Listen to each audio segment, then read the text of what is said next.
Praise the lord. ದೇವರಿಗೆ ಸ್ತೋತ್ರವಾಗಲಿ.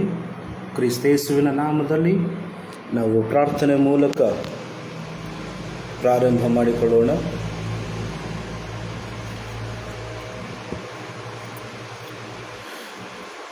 ಪರಿಶುದ್ಧನು ಪರಿಶುದ್ಧನು ಪರಿಶುದ್ಧನು ಎಂದು ನಿತ್ಯವೂ ದೇವದೂತರ ಒಡನೆ ಸ್ತುತಿ ಘನ ಮಾನ ಮಹಿಮೆಯನ್ನು ಹೊಂದುವ ನಮ್ಮ ಪರಲೋಕದ ತಂದೆಯೇ, ನಿಮಗೆ ಸ್ತೋತ್ರಗಳನ್ನು ಹೇಳುತ್ತೇವೆ ಸ್ವಾಮಿ. ಅಪ್ಪ ತಂದೆಯಾದ ದೇವರೇ, ಈ ಗಿಲ್ಗಾಲ್ ಸಂಸ್ಥೆ ಮೂಲಕವಾಗಿ ಕರ್ತನೆ ಅದ್ಭುತವಾಗಿ ನಿನ್ನ ಕೃಪೆಯನ್ನು ನೆನೆಸಿಕೊಳ್ಳುವಂತೆ ಹಾಗೂ ದೇವರೇ ನಿನ್ನ ಕೃತಜ್ಞತೆಗಳನ್ನು ಧ್ಯಾನ ಮಾಡಿಕೊಂಡು ಸ್ವಾಮಿ ನಿಮಗೆ ಸ್ತೋತ್ರ ಎಂದು ಹೇಳುವಂಥ ಸೌಭಾಗ್ಯವನ್ನು ನಮಗೆ ನೀಡಿದ್ದಕ್ಕಾಗಿ ನಿಮಗೆ ಸ್ತೋತ್ರಗಳನ್ನು ಹೇಳುತ್ತೇವೆ. ವಿಶೇಷವಾಗಿ ಕರ್ತನೆ, ನಿನ್ನ ಕೃಪೆಯಿಂದ ನಮ್ಮನ್ನು ನಡೆಸು, ನಮ್ಮನ್ನು ಬಲಪಡಿಸು. ನಿನ್ನ ಕೃಪೆಯಿಂದ ನಮ್ಮನ್ನು ತುಂಬಿಸಿ ನಡೆಸಿ ನೀವು ತಾನೇ ಮಹಿಮೆ ಹೊಂದಿಕೊಳ್ಳಬೇಕೆಂಬುದಾಗಿ ಪ್ರಾರ್ಥನೆ ಮಾಡುತ್ತೇನೆ. ದೇವರೇ, ಈ ದಿನವು ನೀನು ನೇಮಿಸಿದಂಥ ದಿವಸ. ಇದರಲ್ಲಿ ನಾವು ಎಲ್ಲರೂ ಸೇರಿ ಏಕ ಮನಸ್ಸಿನಿಂದ ಆನಂದಿಸಿ ಉಲ್ಲಾಸಿಸುವಂತೆ ನಿನ್ನ ಕೃಪೆಯನ್ನು ನೀಡಿ ನಡೆಸಬೇಕೆಂಬುದಾಗಿ ಪ್ರಾರ್ಥನೆ ಮಾಡುತ್ತೇನೆ. ರಕ್ಷಕನೇ, ನಿಮಗೆ ಸ್ತೋತ್ರ, ನಿಮಗೆ ಮಹಿಮೆ, ನಿಮಗೆ ಕೃತಜ್ಞತೆಗಳನ್ನು ಹೇಳುತ್ತಾ ಯೇಸುವಿನ ನಾಮದಲ್ಲಿ ನಾವು ಪ್ರಾರ್ಥನೆ ಮಾಡಿ ಸಕಲ ಆಶೀರ್ವಾದಗಳನ್ನು ಬೇಡಿ ಹೊಂದಿದ್ದೇವೆ ನಮ್ಮ ಪರಲೋಕದ ತಂದೆಯೇ, ಆಮೇನ್. ದೇವರಿಗೆ ಸ್ತೋತ್ರವಾಗಲಿ. ಕರ್ತನಾದ ಯೇಸುವಿನ ನಾಮದಲ್ಲಿ ಮತ್ತೊಮ್ಮೆ ಸ್ವಾಗತವನ್ನು ಕೃತಜ್ಞತೆಯಿಂದ ಬಯಸುವಂಥವನಾಗಿದ್ದೇನೆ. ಹಾಗೂ ನನ್ನನ್ನು ಉಪಯೋಗ ಮಾಡಿಕೊಳ್ಳುತ್ತಾ ಇರುವಂಥ ದೇವರಿಗೆ ನಾನು ಸ್ತೋತ್ರ ಹೇಳ್ತಾ ಇದ್ದೇನೆ. ಸೊ ಬನ್ನಿರಿ, ನಾವೆಲ್ಲರೂ ಸೇರಿ ಒಂದು ಗೀತೆಯನ್ನು ಹಾಡಿಕೊಂಡು ನಾವೆಲ್ಲರೂ ಸೇರಿ ಮತ್ತೊಂದು ದೇವರ ವಾಕ್ಯದಿಂದ ಕಲಿತುಕೊಳ್ಳುವುದಕ್ಕಾಗಿ ನಾವು ಮುಂದೆ ಹೋಗೋಣ.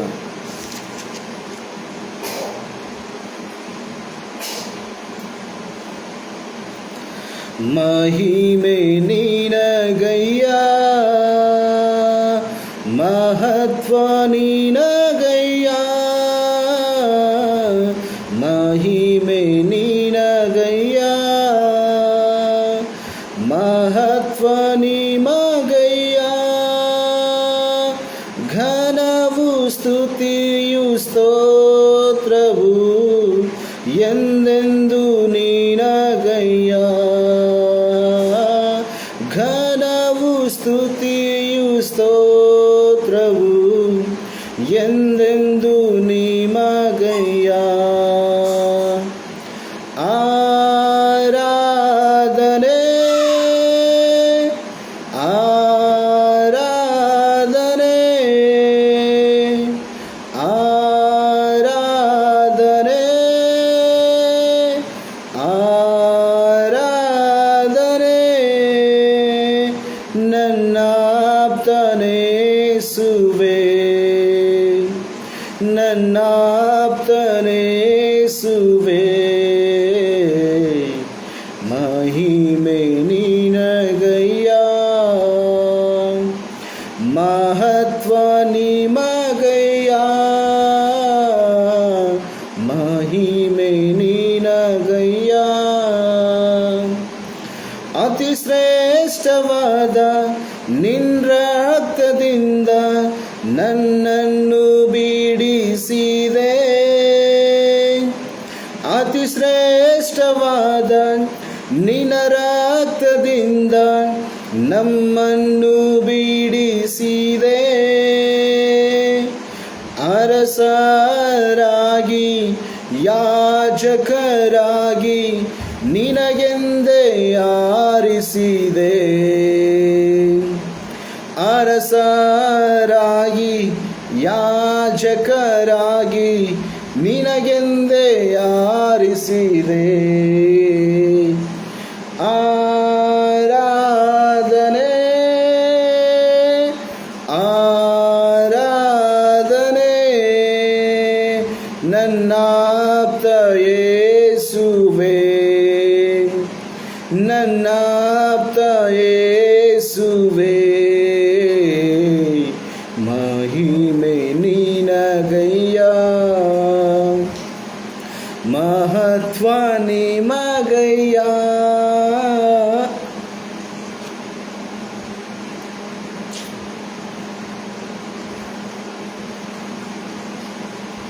ಸ್ತೋತ್ರ ಸ್ವಾಮಿ. ಪರಿಶುದ್ಧನು ಮಹೋನ್ನತನಾದ ದೇವರೇ, ನಿಮಗೆ ಸ್ತೋತ್ರಗಳು, ನಿಮಗೆ ಮಹಿಮೆಯಾಗಲಿ. ನಿಮಗೆ ಕೃತಜ್ಞತೆಗಳನ್ನು ಹೇಳುತ್ತೇವೆ ಕರ್ತನೆ. ಪರಿಶುದ್ಧನು ಪರಿಶುದ್ಧನು ಪ್ರೀತಿ ಸ್ವರೂಪನಾದ ನಮ್ಮ ಪರಲೋಕದ ತಂದೆಯೇ, ನಿಮಗೆ ಸ್ತೋತ್ರಗಳನ್ನು ಹೇಳುತ್ತೇವೆ ಕರ್ತನೆ. ಅತಿ ಶ್ರೇಷ್ಠವಾದ ನಿನ್ನ ನಾಮಕ್ಕೆ ನಿಮಗೆ ಸ್ತೋತ್ರಗಳು ಸ್ವಾಮಿ. ನಮ್ಮ ದಾರಿಗೆ ದೀಪವಾದಂಥ ಪ್ರಭುವೇ, ನಿಮಗೆ ಸ್ತೋತ್ರಗಳು ಸ್ವಾಮಿ. ರಕ್ಷಕನೇ, ನಿಮಗೆ ಸ್ತೋತ್ರ, ನಿಮಗೆ ಮಹಿಮೆ, ನಿಮಗೆ ಕೃತಜ್ಞತೆಗಳನ್ನು ಹೇಳುತ್ತೇವೆ. ಯೇಸುವೇ, ನಿಮಗೆ ಸ್ತೋತ್ರಗಳನ್ನು ಹೇಳಿ ಪ್ರಾರ್ಥನೆ ಮಾಡುತ್ತೇವೆ ಸ್ವಾಮಿ. ರಕ್ಷಕನೇ, ನಿನ್ನ ಹೆಸರಿನ ನಿಮಿತ್ತವಾಗಿ ನಾವಿದ್ದೇವೆ ಸ್ವಾಮಿ. ನಿನ್ನ ನಿಮಿತ್ತದಿಂದಲೇ ನಾವು ಉಸಿರಾಡ್ತಾ ಇದ್ದೇವೆ ಸ್ವಾಮಿ. ಇದು ನಮ್ಮ ಸ್ವಂತ ಶಕ್ತಿಯಿಂದ ಅಲ್ಲ, ನಮ್ಮ ಪರಾಕ್ರಮದಿಂದಲೂ ಅಲ್ಲ ದೇವರೇ, ನಿನ್ನ ಆತ್ಮದಿಂದಲೇ ಸ್ವಾಮಿ. ಅದಕ್ಕಾಗಿ ನಿಮಗೆ ಸ್ತೋತ್ರಗಳನ್ನು ಹೇಳುತ್ತೇವೆ. ರಕ್ಷಕನೇ, ನಿಮಗೆ ಮಹಿಮೆಗಳನ್ನು ಹೇಳುತ್ತೇವೆ ಸ್ವಾಮಿ. ನಮ್ಮ ಪ್ರಾರ್ಥನೆಯನ್ನು, ನಮ್ಮ ಸ್ತುತಿಯನ್ನು ಅಂಗೀಕಾರ ಮಾಡಿಕೊಂಡದಕ್ಕಾಗಿ ನಿಮಗೆ ಸ್ತೋತ್ರಗಳನ್ನು ಹೇಳುತ್ತೇವೆ. ಪ್ರಭುವೇ, ನನ್ನ ಸ್ವರವನ್ನು ಕೇಳುವಂಥ ಎಲ್ಲ ಜನರಿಗಾಗಿಯೂ ಸಹ ನಾನು ಪ್ರಾರ್ಥನೆ ಮಾಡುತ್ತೇನೆ. ರಕ್ಷಕನೇ, ಅವರಿಗಿರುವಂಥ ಕಷ್ಟಗಳು, ಗಲಿಬಿಲಿಗಳು, ಸಂಕಷ್ಟಗಳು ದೂರ ಮಾಡು ಸ್ವಾಮಿ. ಸುಖ, ಶಾಂತಿ, ಸಮಾಧಾನ, ನೆಮ್ಮದಿಯಿಂದ ನೀವು ನಡೆಸಬೇಕೆಂದು ಪ್ರಾರ್ಥನೆ ಮಾಡುತ್ತೇನೆ. ಯೇಸುವೆ, ನಿಮ್ಮ ನಾಮದಲ್ಲಿ ಪ್ರಾರ್ಥನೆ ಮಾಡಿ ಸಕಲ ಆಶೀರ್ವಾದಗಳನ್ನು ಬೇಡಿ ಹೊಂದಿದ್ದೇವೆ ನಮ್ಮ ಪರಲೋಕದ ತಂದೆಯೇ, ಆಮೇನ್. ದೇವರಿಗೆ ಮಹಿಮೆಯಾಗಲಿ ಪ್ರಿಯರೇ. ಈಗ ದೇವರ ವಾಕ್ಯದಿಂದ ಕಲಿಯುವುದಕ್ಕೋಸ್ಕರವಾಗಿ ನಾವು ದೇವರ ವಾಕ್ಯವನ್ನು, ಬೈಬಲನ್ನು ನಾವು ತೆಗೆಯೋಣ ಪ್ರಿಯರೇ.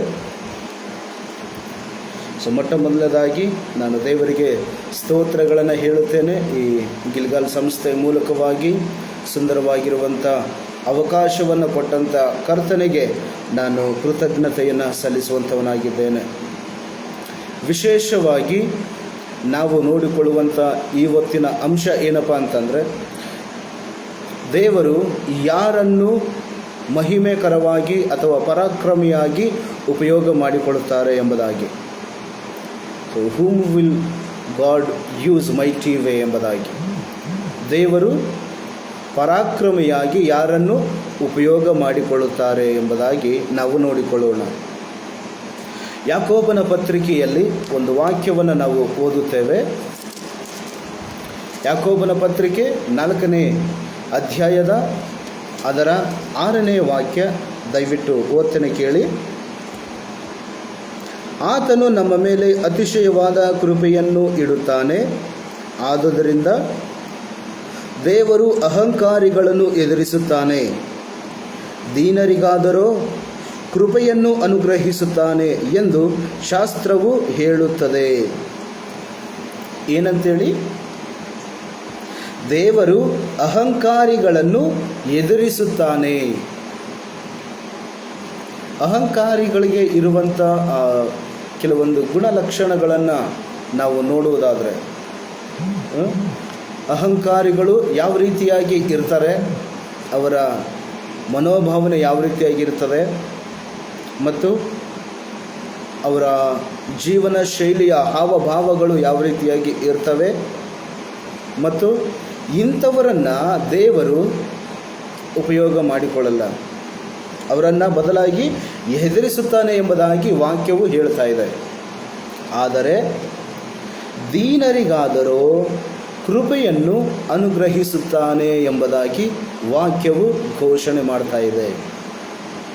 ಹಾಗಾದರೆ ದೀನರಾಗಿರುವಂಥ ಎಲ್ಲರ ಮೇಲೆಯೂ ಕೂಡ ಆತನು ತನ್ನ ಕೃಪೆಯನ್ನು ಸುರಿಸುವಂಥವನಾಗಿದ್ದಾನೆ ಪ್ರಿಯರೇ. ಹಾಗಾಗಿ ನಾವುಗಳು ಸಹ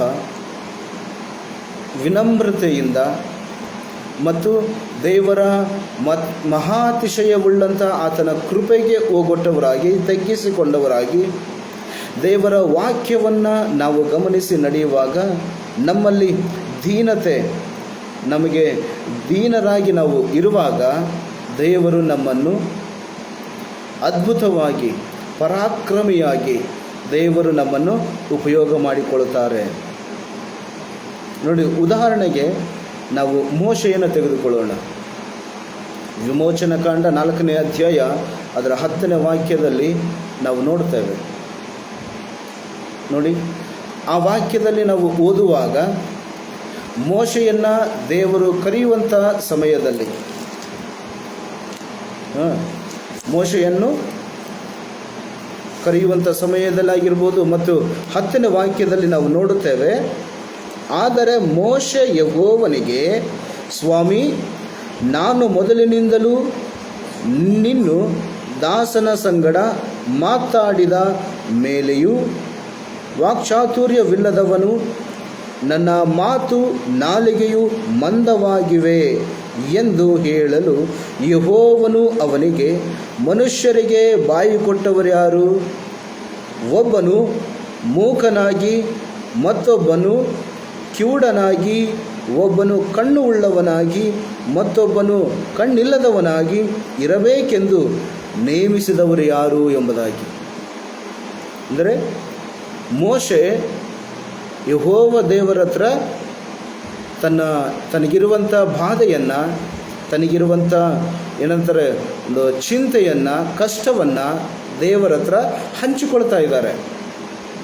ಆದರೆ ಯೆಹೋವ ದೇವರು ಹೇಳುವಂಥ ಮಾತೇನಂತಂದರೆ, ನಿನಗೆ ಬಾಯಿ ಕೊಟ್ಟವರು ಯಾರು ಎಂಬುದಾಗಿ. ಅಂದರೆ ನಾನು ನಿನಗೆ ನೇಮಿಸುವಂಥ ಒಂದು ಕಾರ್ಯದಲ್ಲಿ, ನಾನು ನಿಮ್ಮನ್ನು ಪ್ರತಿಷ್ಠಿಸಿದಂಥ ಒಂದು ನೇಮದ ಕೆಲಸದಲ್ಲಿ ನೀನು ಯಾವುದೇ ತರಹದ ಕಾರಣಗಳನ್ನು ಹುಡುಕುವಂತಿಲ್ಲ. ದೇವರು ನಮಗೆ ಒಂದು ಜವಾಬ್ದಾರಿಯನ್ನು ಕೊಟ್ಟಿದ್ದಾರೆ. ಆ ಜವಾಬ್ದಾರಿಯಲ್ಲಿ ನಾವು ನಿಷ್ಠಾವಂತರಾಗಿ, ದೀನರಾಗಿ ದೇವರ ಕೃಪೆಯನ್ನು ಪಡೆದುಕೊಂಡು ಮುಂದೆ ಹೋಗಬೇಕೇ ಹೊರತು, ಅದರಲ್ಲಿ ನನಗೆ ಈ ಕೆಲಸ ಮಾಡಲಿಕ್ಕೆ ಸಾಧ್ಯ ಇಲ್ಲ, ನನಗೆ ಏನಂತಾರೆ ತಲೆನೋವಿದೆ, ಮತ್ತು ಕೆಲವೊಂದು ಆರೋಗ್ಯ ಸಮಸ್ಯೆಗಳಿದೆ, ಅಥವಾ ಕೆಲವೊಂದು ಕಾರಣಗಳು ಉಂಟು ಎಂಬುದಾಗಿ ಯಾವುದೇ ಕಾರಣಗಳು ಸಹಿತ ಹೇಳುವುದಕ್ಕೆ ಸಾಧ್ಯವೇ ಇಲ್ಲ ಪ್ರಿಯರೇ. ಯಾಕೆ? ಈ ಮೋಶೆ ಸಹ ಅಲ್ಲಿ ದೇವರ ಹತ್ರ ಹೇಳ್ತಾ ಇದ್ದಾನೆ, ನಾನು ವಾಕ್ಚಾತುರ್ಯ ಉಳ್ಳವನಲ್ಲ, ನನಗೆ ನನ್ನ ನಾಲಿಗೆ ಮಂದವಾಗಿದೆ, ತೊದಲು ನನಗೆ ಸರಿಯಾಗಿ ಮಾತಾಡುವುದಕ್ಕೂ ಬರಲ್ಲ ಎಂಬುದಾಗಿ ಹೇಳ್ತಾನೆ. ಆದರೆ ದೇವರ ಪ್ರಿಯರಾದವರೇ, ಒಂದು ವಿಚಾರ ಈ ಸಂಭಾಷಣೆಯಿಂದ, ಈ ಮೋಶೆಯಿಂದ ಇವತ್ತು ನಾವು ಕಲಿತಾ ಇದ್ದೇವೆ. ದೇವರು ನಮಗೆ ಕೊಟ್ಟಿರುವಂಥ ಆ ಜವಾಬ್ದಾರಿಯಲ್ಲಿ ನಾವು ನಂಬಿಗಸ್ತರಾಗಿ ಮುಂದೆ ಸಾಗಬೇಕೇ ವಿನಃ ಅದರಲ್ಲಿ ಕಾರಣಗಳನ್ನು ಹುಡುಕಿಕೊಂಡು ಹಿಂಜರಿಯಬಾರದು. ಖಂಡಿತವಾಗಿ ನಾವು ಹಿಂಜರಿಯುವಂಥವರನ್ನು ದೇವರು ಖಂಡಿತವಾಗಿ ಉಪಯೋಗ ಮಾಡಿಕೊಳ್ಳುವುದೇ ಇಲ್ಲ. ಅದರಲ್ಲಿ ದೇವರು ಯಾರನ್ನು ಉಪಯೋಗ ಮಾಡಿಕೊಳ್ಳುತ್ತಾರೆ ಎಂಬುದಾಗಿ ನೋಡುವಂಥ ಈ ನನ್ನ ಸಂದೇಶದ ತಲೆಬರಹದಲ್ಲಿ ಮೊದಲನೇ ಪಾಯಿಂಟ್ ನಾವು ನೋಡ್ತಾ ಇದ್ದೇವೆ. ದೀನರನ್ನು ದೇವರು ಉಪಯೋಗ ಮಾಡಿಕೊಳ್ಳುತ್ತಾರೆ. ದೀನರಿಗೆ ತನ್ನ ದಯೆಯನ್ನು, ತನ್ನ ಉಪಕಾರವನ್ನು, ತನ್ನ ಮಹಿಮೆಯನ್ನು ತೋರ್ಪಡಿಸುತ್ತಾರೆ ಎಂಬುದಾಗಿ ನಾವು ನೋಡ್ತಾ ಇದ್ದೇವೆ ಪ್ರಿಯರೇ. ಹಾಗೆಯೇ ಎರಡನೇದಾಗಿ ನಾವು ನೋಡಿಕೊಳ್ಳೋಣ, 1ನೇ ಸಮುವೇಲನ ಪುಸ್ತಕದಿಂದ 15ನೇ ಅಧ್ಯಾಯ ಅದರ 22ನೇ ವಾಕ್ಯವನ್ನು ನಾವು ಓದಿಕೊಳ್ಳೋಣ.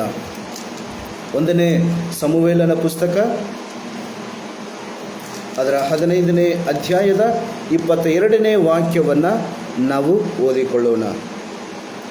ಅದಕ್ಕೆ ಸಮುವೇಲನು, ಯೆಹೋವನು ವಿಧೇಯತ್ವಕ್ಕೆ ಮೆಚ್ಚುವಷ್ಟು ಯಜ್ಞ ಹೋಮಗಳಿಗೆ ಮೆಚ್ಚುತ್ತಾನೋ? ಯಜ್ಞವನ್ನು ಅರ್ಪಿಸುವುದಕ್ಕಿಂತ ಮಾತು ಕೇಳುವುದು ಉತ್ತಮವಾಗಿದೆ. ಟಗರುಗಳ ಕೊಬ್ಬಿಗಿಂತ ವಿಧೇಯತ್ವವು ವಿಶೇಷವಾಗಿದೆ ಎಂಬುದಾಗಿ. ಎರಡನೇ ಪಾಯಿಂಟಾಗಿ ನಾವು ನೋಡ್ತಾ ಇದ್ದೇವೆ. ಏನಂತೇಳಿ? ವಿಧೇಯತೆಯನ್ನು ನಾವು ನೋಡ್ತಾ ಇದ್ದೇವೆ. ವಿಧೇಯತೆ ಬಗ್ಗೆ ನಾವು ಮಾತಾಡುವಾಗ ಖಂಡಿತವಾಗಿ ನನಗೆ ಒಂದು ಉದಾಹರಣೆ ನೆನಪಾಗ್ತದೆ, ಅಬ್ರಾಮನ ವಿಚಾರವಾಗಿ. ಈ ಅಬ್ರಹಾಮನು ತನ್ನ ಒಬ್ಬನೇ ಮಗನಾಗಿರುವಂಥ ಈಸಾಕನನ್ನು ಬಲಿ ಕೊಡಬೇಕೆಂಬುದಾಗಿ ಯೆಹೋವ ದೇವರು ಕೇಳಿಕೊಂಡಾಗ ಆತನು ಯಾವುದೇ ಉತ್ತರವನ್ನು, ಯಾವುದೇ ಸದುತ್ತರವನ್ನು ನೆಗೆಟಿವ್ ಆಗಿ ಹೇಳಿಲ್ಲ. ಆತನ ಆಲೋಚನೆಗಳು ನಕಾರಾತ್ಮಕವಾಗಿ ಇರಲೇ ಇಲ್ಲ ಎಂಬುದಾಗಿ ವಾಕ್ಯದಲ್ಲಿ ನಾವು ನೋಡುತ್ತೇವೆ. ಆದಿಕಾಂಡ 22ನೇ ಅಧ್ಯಾಯದಲ್ಲಿ ಈ ಸಂಭಾಷಣೆ ಎಲ್ಲವನ್ನು ನಾವು ನೋಡ್ತಾ ಇದ್ದೇವೆ. ಅಬ್ರಹಾಮನು ತನ್ನ ಒಬ್ಬನೇ ಮಗನಾಗಿರುವಂಥ ಈಸಾಕನನ್ನು ಸಹಿತ ಯಜ್ಞವನ್ನು ಕೊಡುವುದಕ್ಕೆ ಆತನು ಹಿಂಜರಿಯಲಿಲ್ಲ ಎಂಬುದಾಗಿ. ದೇವರು ಕೊಟ್ಟದ್ದು ಅದು ದೇವರಿಗೆ ನಾನು ಯಜ್ಞವನ್ನು ಸಮರ್ಪಣೆ ಮಾಡುತ್ತೇನೆ ಎನ್ನುವಂಥ ಆ ಮನೋಭಾವನೆಯಿಂದ ಆತನು ಮಾಡಿದಂಥ ಆ ಕ್ರಿಯೆ ಏನಿದೆಯಲ್ಲ ಅದು ಅಮೋಘವಾದದ್ದು ಪ್ರಿಯರೇ. ನಮ್ಮಲ್ಲಿಯೂ ಸಹಿತ ಅಂಥ ವಿಧೇಯತೆಯನ್ನು ದೇವರು ಎದುರು ನೋಡುತ್ತಾರೆ. ನಮ್ಮಲ್ಲೂ ಸಹಿತ ಪ್ರತಿ ಒಂದೊಂದು ಕೆಲಸ ಕಾರ್ಯಗಳಲ್ಲಿ, ಪ್ರತಿ ಒಂದೊಂದು ವಿಚಾರದಲ್ಲಿ ನಾವುಗಳು ನಂಬಿಗಸ್ತರಾಗಿ ವಿಧೇಯರಾಗಿ ಇರಬೇಕು. ನೋಡಿ, ಆ ವಾಕ್ಯದಲ್ಲಿ ನಾವು ನೋಡ್ತಾ ಇದ್ದೇವೆ, ನಿನ್ನ ವಿಧೇಯತ್ವಕ್ಕೆ ನಾನು ಮೆಚ್ಚಿದ್ದೇನೆ ಎಂಬುದಾಗಿ ದೇವರು ಹೇಳ್ತಾರೆ. ಅಷ್ಟರ ಮಟ್ಟಿಗೆ ನಮ್ಮ ವಿಧೇಯತೆ ತುಂಬಿ ಇರಬೇಕು ಎಂಬುದಾಗಿ. ಪ್ರತಿ ಒಂದೊಂದು ಕಾರ್ಯದಲ್ಲಿ, ಅಬ್ರಹಾಮನ ವಿಚಾರದಲ್ಲಿ ನಾನು ಬರೀ ದೇವರು ಮತ್ತು ತನ್ನ ಸಂಭಾಷಣೆಯಲ್ಲಿ ಮಗನನ್ನು ನನಗೆ ಬಲಿ ಕೊಡಬೇಕೆನ್ನುವಂಥ ವಿಚಾರವಾಗಿ ನಾನು ಹೇಳ್ತಾ ಇದ್ದೇನೆ. ಆದರೆ ನಮ್ಮ ವಿಚಾರಕ್ಕೆ ಬರುವಾಗ ನಾವು ಮಾಡುವಂಥ ಕೆಲಸ ಕಾರ್ಯಗಳಾಗಿರಲಿ, ನಾವು ತೆಗೆದುಕೊಳ್ಳುವಂಥ ಒಂದು ಏನಿದೆ ತೀರ್ಮಾನಗಳಾಗಿರಲಿ, ಹಾಗೂ ವಿಶೇಷವಾಗಿ ನಮ್ಮ ನಡವಳಿಕೆಯಲ್ಲಿ ಕೂಡ ನಂಬಿಗಸ್ತಿಕೆ ಎನ್ನುವಂಥದ್ದು, ವಿಧೇಯತೆ ಎನ್ನುವಂಥದ್ದು ಖಂಡಿತವಾಗಿ ಇರಲೇಬೇಕು ಎಂಬುದಾಗಿ ನಾನು ಹೇಳ್ತಾ ಇದ್ದೇನೆ. ಮೂರನೇ ವಿಚಾರಕ್ಕೆ ನಾವು ಬರುವಾಗ, ದೇವರು ನಂಬಿಗಸ್ತರನ್ನು ಬಳಸುತ್ತಾನೆ ಎಂಬುದಾಗಿ. ಮೊದಲನೇದಾಗಿ ನಾವು ನೋಡಿದ್ವಿ, ದೇವರು ಯಾರನ್ನು ಬಳಸ್ತಾರೆ? ವಿನಮ್ರವಾಗಿ ದೀನರಿಗೆ ದೇವರ ದಯೆಯನ್ನು ದೊರಕುತ್ತದೆ ಎಂಬುದಾಗಿ. ಎರಡನೇದಾಗಿ, ವಿಧೇಯತೆ ಉಳ್ಳಂಥವರಿಗೆ ದೇವರ ದಯೆ ದೊರಕುತ್ತೆ ಎಂಬುದಾಗಿ. ಮೂರನೇದಾಗಿ ನಾವು ನೋಡಿಕೊಳ್ತಾ ಇದ್ದೇವೆ, 1ನೇ ಕೊರಿಂಥದವರಿಗೆ ಬರೆದ ಪತ್ರಿಕೆಯಲ್ಲಿ ಪೌಲನು ಕೊರಿಂಥದವರಿಗೆ ಬರೆದಂಥ ಮೊದಲನೆಯ ಪತ್ರಿಕೆ ಅದರ 4ನೇ ಅಧ್ಯಾಯದ 2ನೇ ವಾಕ್ಯವನ್ನು ನಾವು ಓದಿಕೊಳ್ಳೋಣ.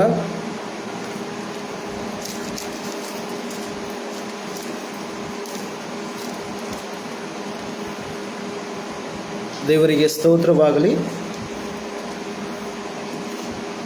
1ನೇ ಕೊರಿಂಥದವರಿಗೆ ಬರೆದ ಪತ್ರಿಕೆಯಲ್ಲಿ 4ನೇ ಅಧ್ಯಾಯದ ಅದರ 2ನೇ ವಾಕ್ಯವನ್ನು ನಾನು ಓದ್ತಾ ಇದ್ದೇನೆ, ದಯವಿಟ್ಟು ಕೇಳಿ. ಹೀಗಿರಲು ಮನೆ ವಾರ್ತೆಯವನು ನಂಬಿಗಸ್ತನಾಗಿ ಕಂಡುಬರುವುದು ಅವಶ್ಯವಲ್ಲವೇ ಎಂಬುದಾಗಿ. ನೋಡಿ, ಮನೆ ವಾರ್ತೆಯವನು ನಂಬಿಗಸ್ತನಾಗಿ ಕಂಡುಬರುವುದು ಅವಶ್ಯ. ನಂಬಿಗಸ್ತಿಕೆ ಬಗ್ಗೆ 3ನೇ ವಿಚಾರವಾಗಿ ದೇವರು ನಮ್ಮಿಂದ ಮಾತಾಡುವಂಥವರಾಗಿದ್ದಾರೆ. ಈ ನಂಬಿಗಸ್ತಿಕೆ ಎನ್ನುವಂಥದ್ದು ಪ್ರತಿ ಒಂದೊಂದು ವಿಚಾರದಲ್ಲಿ ನಾವು ಅವಲಂಬನೆಯಾಗಿ ಹೊಂದಿಕೊಂಡು ಇರಬೇಕು ಎಂಬುದಾಗಿ. ಈ ನಂಬಿಗಸ್ತಿಕೆಯನ್ನು ಹೊಂದಿಕೊಂಡರೆ ದೇವರ ದಯೆಯನ್ನು ನಾವು ಪಡೆದುಕೊಂಡಂತೆ ಮತ್ತು ದೇವರು ನಮ್ಮನ್ನು ಅದ್ಭುತವಾಗಿ ತನ್ನ ಮಹಿಮೆಯ ಕಾರ್ಯಗಳಲ್ಲಿ ನಮ್ಮನ್ನು ಉಪಯೋಗ ಮಾಡಿಕೊಳ್ತಾರೆ. ಆಶ್ಚರ್ಯಕರವಾಗಿರುವಂಥ ತನ್ನ ಮಹಿಮೆಯ ಕಾರ್ಯದಲ್ಲಿ ನಮ್ಮನ್ನು ಸಹಿತ ಉಪಯೋಗ ಮಾಡಿಕೊಳ್ತಾರೆ ಎನ್ನುವುದಕ್ಕೆ ಯಾವುದೇ ಏನಂತಾರೆ ಅಭ್ಯಂತರ ಇಲ್ಲವೇ ಇಲ್ಲ ಪ್ರಿಯರೇ.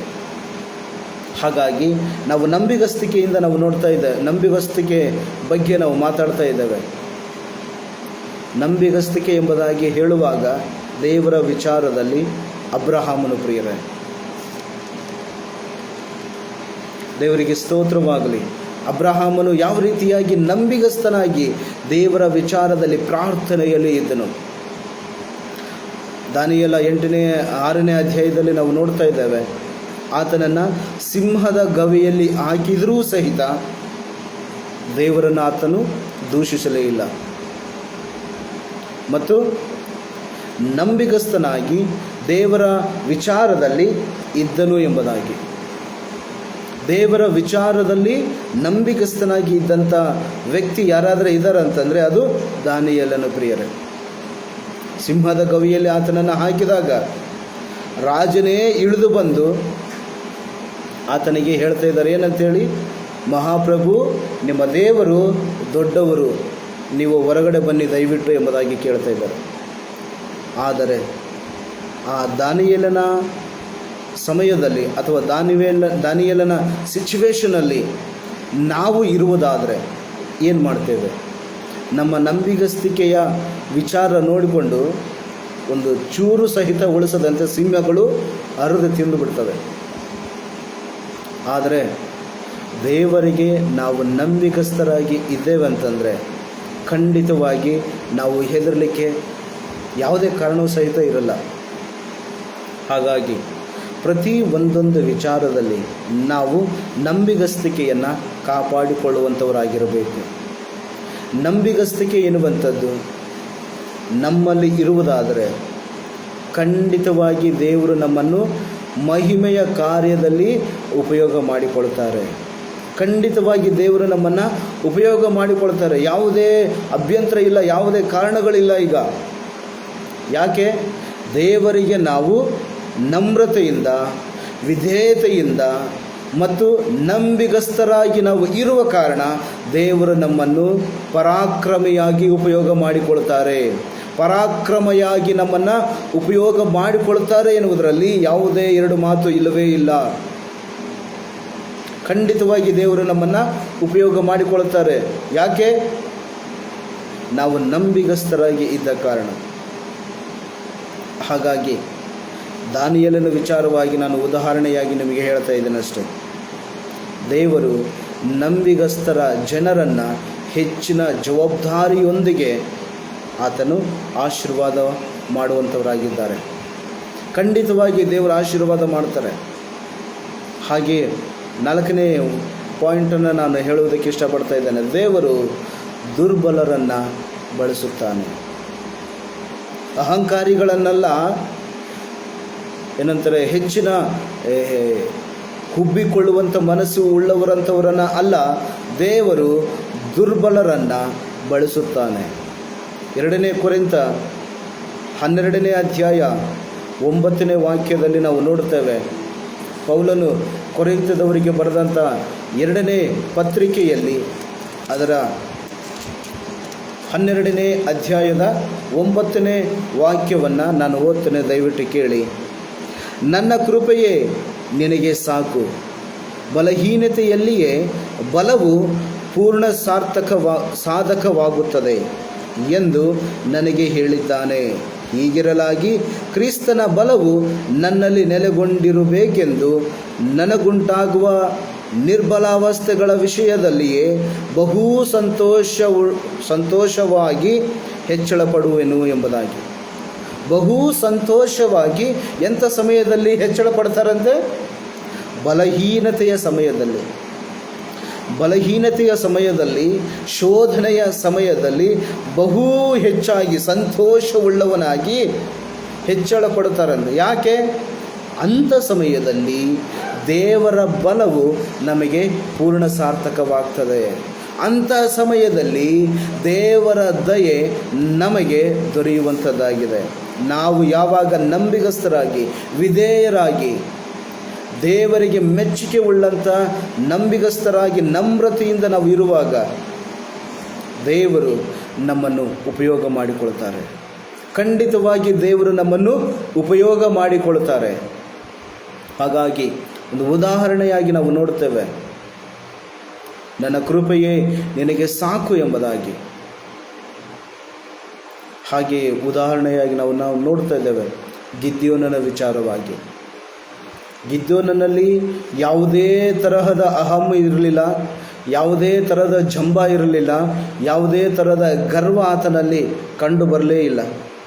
ತನ್ನ ಪಾಡಿಗೆ ತಾನು ಕಷ್ಟಪಟ್ಟು ಹೊಲದಲ್ಲಿ ಕೆಲಸ ಮಾಡುವಂಥ ಒಂದು ನ್ಯಾಯಾಧಿಪತಿಯಾಗಿದ್ದರು, ಒಬ್ಬ ಮನುಷ್ಯನಾಗಿದ್ದರು. ನ್ಯಾಯಸ್ಥಾಪಕರ ಪುಸ್ತಕದಲ್ಲಿ 6 ಮತ್ತು 7ನೇ ಅಧ್ಯಾಯದಲ್ಲಿ ನಾವು ಆತನ ಬಗ್ಗೆ ಓದುವಾಗ ಸಂಪೂರ್ಣವಾಗಿ ನಮಗೆ ಅರ್ಥ ಆಗುವಂಥದ್ದಾಗಿದೆ. ಹಾಗೆಯೇ ನಾವುಗಳು ಸಹಿತ ಗಿದ್ಯೋನನ ಹಾಗೆ ದುರ್ಬಲ ಸಮಯದಲ್ಲಿಯೂ ಸಹಿತ ದೇವರ ಮೇಲೆ ನಾವು ಅವಲಂಬನೆಯಾಗಿರಬೇಕು. ನಮ್ಮ ಸ್ವಂತ ಶಕ್ತಿಯಿಂದಲ್ಲ, ನಮ್ಮ ಆತ್ಮಬಲದ ಮೇಲೆ ನಾವು ಅವಲಂಬನೆ ಆಗುವಂಥದ್ದಲ್ಲ. ದೇವರ ಆತ್ಮಕ್ಕೆ ನಾವು ಒಪ್ಪಿಸಿಕೊಟ್ಟು ಪ್ರಾರ್ಥನಾ ಪೂರ್ವಕವಾಗಿ ನಾವು ನಿಲ್ಲಬೇಕು. ಹಾಗಾಗಿ ದೇವರಿಗೆ ಸ್ತೋತ್ರ ಹೇಳಿ ಮತ್ತೊಂದು ಪಾಯಿಂಟನ್ನು ನಾವು ನೋಡಿಕೊಳ್ಳೋಣ. ದೇವರು ದುರ್ಬಲ ವ್ಯವಸ್ಥೆಯಲ್ಲಿರುವಂಥವರನ್ನು ಅಥವಾ ದುರ್ಬಲರನ್ನು ಉಪಯೋಗ ಮಾಡಿಕೊಳ್ತಾರೆ ಎಂಬುದಾಗಿ. ಮತ್ತು 5ನೇ ಪಾಯಿಂಟ್ ಆಗಿ ಇಬ್ರಿಯದವರಿಗೆ ಬರೆದ ಪತ್ರಿಕೆಯಲ್ಲಿ 11ನೇ ಅಧ್ಯಾಯ 6ನೇ ವಾಕ್ಯವನ್ನು ನಾನು ಓದುತ್ತೇನೆ, ದಯವಿಟ್ಟು ಕೇಳಿ. ನಂಬಿಕೆ ಇಲ್ಲದೆ ದೇವರನ್ನು ಮೆಚ್ಚಿಸುವುದು ಅಸಾಧ್ಯ. ದೇವರ ಬಳಿಗೆ ಬರುವವನು ದೇವರು ಇದ್ದಾನೆ ಮತ್ತು ತನ್ನನ್ನು ಹುಡುಕುವವರಿಗೆ ಪ್ರತಿಫಲವನ್ನು ಕೊಡುತ್ತಾನೆ ಎಂದು ನಂಬುವುದು ಅವಶ್ಯ. ನಂಬಿಕೆ ಇರುವವನು ದೇವರ ಬಳಿಗೆ ಬರುತ್ತಾನೆ.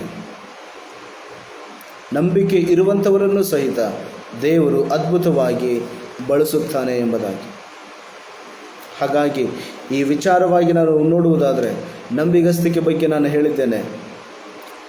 ನಂಬಿಕೆಯು ದೇವರು ಕೊಡುವಂಥ ಒಂದು ಏನಂತಾರೆ ಬಹುಮಾನವಾಗಿದೆ ಎಂಬುದಾಗಿ, ದೇವರಿಂದ ಬರುವಂಥ ಒಂದು ಆಸ್ತಿ.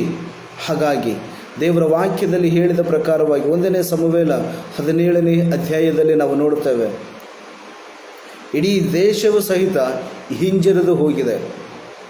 ಇಡೀ ದೇಶವು ಹಿಂಜರಿದು ಹೋಗಿದೆ. ಯಾರನ್ನು ಸೋಲಿಸುವುದಕ್ಕಾಗಿ? ಪರಾಕ್ರಮಿಯಾಗಿರುವಂಥ ಗೊಲಿಯಾತನನ್ನು ಸೋಲಿಸುವುದಕ್ಕೋಸ್ಕರವಾಗಿ ರಾಜನು ಸಹಿತ ಹಿಂಜರಿದು ಬಿಟ್ಟಿದ್ದಾರೆ. ಮುಂದೆ ಅವರಿಗೆ ಗತಿನೇ ಇಲ್ಲ. 3-4 ದಿವಸ ಬರೀ ಯುದ್ಧದ ಪ್ರಕಟಣೆಗಳನ್ನು ಕೇಳ್ತಾ ಇದ್ದಾರೆ ಅಷ್ಟೇ. ಯಾರಾದರೂ ಪರಾಕ್ರಮಿಯಾಗಿರುವಂಥ ಗೊಲಿಯಾತನನ್ನು ಸೋಲಿಸ್ತಾರಾ ಎಂಬುದಾಗಿ ನೋಡ್ತಾ ಇದ್ದಾರೆ. ಯಾರೂ ಸಹ ಇಲ್ಲ, ಯಾರೂ ಇಲ್ಲ. ಆದರೆ ದೇವರ ಆತ್ಮಭರಿತನಾಗಿರುವಂಥ ಒಬ್ಬ ವ್ಯಕ್ತಿ ಬಂದರು ಅನಂತರವಾಗಿ. ಆತನ ಹೆಸರು ದಾವೀದ. ಆನಂತರ ಆತನಿಗೆ ದೇವರನ್ನು ಹೀಯಾಳಿಸುವಂಥ ಮಾತನ್ನು ಆತನು ಕೇಳಿದ ತಕ್ಷಣವಾಗಿ ತೀರ್ಮಾನ ತೆಗೆದುಕೊಳ್ತಾರೆ. ದೇವರ ಮೇಲೆ ನಂಬಿಕೆ ಇಟ್ಟು, ನೀನು ಹೀಯಾಳಿಸಿದಂಥ ಆ ದೇವರ ಯೆಹೋವನ ಸೇನಾಧೀಶ್ವರನಾದ ಯೆಹೋವನ ಹೆಸರಿನಲ್ಲಿಯೇ ನಾನು ಬರುತ್ತೇನೆ ಎಂಬುದಾಗಿ. ನೋಡಿ, ಆ ಮಾತನ್ನು ನಾವು ಒಂದು ಸಾರಿ ಓದಿಕೊಳ್ಳೋಣ. 1ನೇ ಸಮುವೇಲನ ಪುಸ್ತಕದಲ್ಲಿ 17ನೇ ಅಧ್ಯಾಯ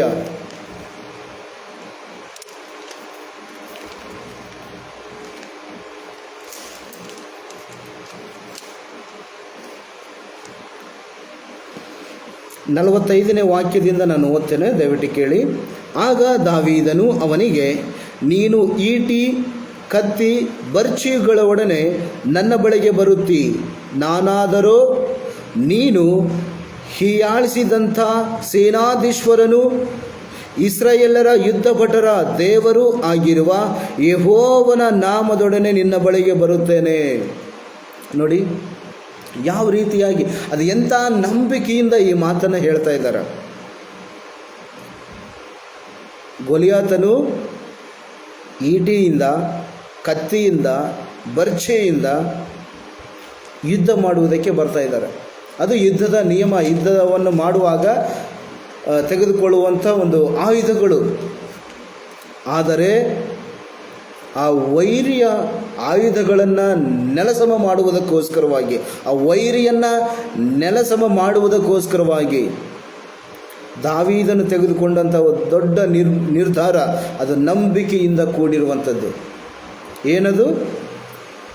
ನೀನು ಹೀಯಾಳಿಸಿದಂಥ ಸೇನಾಧೀಶ್ವರನು ಇಸ್ರಾಯೇಲರ ಯುದ್ಧಭಟರ ದೇವರು ಆಗಿರುವ ಯೆಹೋವನ ನಾಮದೊಡನೆ ನಿನ್ನ ಬಳಿಗೆ ಬರುತ್ತೇನೆ. ನಮ್ಮ ಕಷ್ಟಗಳನ್ನು, ನಮ್ಮ ಶೋಧನೆಗಳನ್ನು, ನಮಗೆ ಎದುರಾಗುವಂಥ ಸಮಸ್ಯೆಗಳಿಗೆ ಈ ರೀತಿಯಾಗಿ ನಾವು ಉತ್ತರ ಕೊಡಬೇಕು.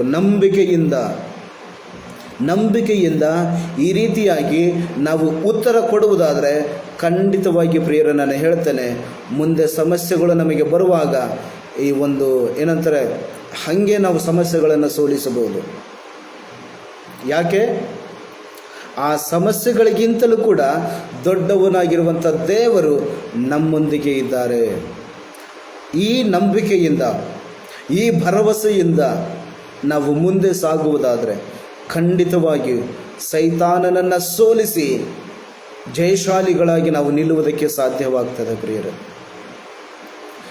ಮೊದಲನೇದಾಗಿ ನಾವು ನೋಡಿದ್ವಿ, ನಮ್ರತೆಯಿಂದ ಇರುವಂಥವರನ್ನು ದೇವರು ಉಪಯೋಗ ಮಾಡಿಕೊಳ್ತಾರೆ.